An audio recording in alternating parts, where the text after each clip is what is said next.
পুনৰবাৰ স্বাগতম জনাইছোঁ নতুন এটি ভিডিঅ'ৰ সৈতে। ওচৰৰে ভাইটিকেইজনে ক'লে গাড়ীখনো সিহঁতে ধুই দিয়ে, যিহেতু আজি বিশ্বকৰ্মা পূজা আৰু কালি আপোনালোকক কৈছিলোঁ নহয় ইণ্ডাষ্ট্ৰীত প্ৰথমবাৰৰ বাবে আমি বিশ্বকৰ্মা পূজা পাতিব গৈ আছোঁ।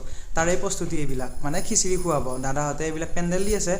ঘৰৰ পৰা ইণ্ডাষ্ট্ৰীটো অলপ দূৰত হয়, সেইবাবে ধুতি পিন্ধি অহাৰ বাবে মই গাড়ীতে আহিলোঁ দিয়ক। তাৰপিছতে এয়া হৈছে ডেক'ৰেশ্যন। আচলতে আমিয়ে কৰি গৈছিলোঁ, মানে ময়ো কৰিছোঁ। আপোনালোকক দেখাম বাৰু আজি সবিশেষ, কাৰণ ইমান দিনৰ পৰা কৈহে আছিলোঁ ইণ্ডাষ্ট্ৰীৰ কথা। তাৰপিছতে এয়া খিচিৰি বনাই আছে আমাৰ ওচৰৰে খুৰা দুজন, মানে এফালে চাহৰ ব্যৱস্থা চলি আছে। এইটো হৈছে আমাৰ ওচৰৰে খুৰা। তাৰপিছতে এয়া হৈছে খিচিৰি, তাৰপিছত লগত বাৰু কিবা কিবি আছে, আপোনালোকে চাই ল'ব। তাৰপিছতে এইবিলাকে পূৰা খোৱাত ব্যস্ত হৈ আছে। দাদাজনে ক'লে মোক ভিডিঅ'ত দেখাবি দেই, মই কিবা দুই এষাৰ কৈ দিওঁ, সেইবাবে দেখাই দিলোঁ। আৰু এইবাৰ হৈ গ'ল আমাৰ পূজা, মানে হোম পুৰা হৈ গ'ল, আৰু এতিয়া আমি ফুটা ল'বৰ কাৰণে গোটেইবিলাকে সাজু হৈছোঁ। তাৰপিছতে এইবিলাক হৈছে মোৰ ঘৰৰ পৰিয়াল।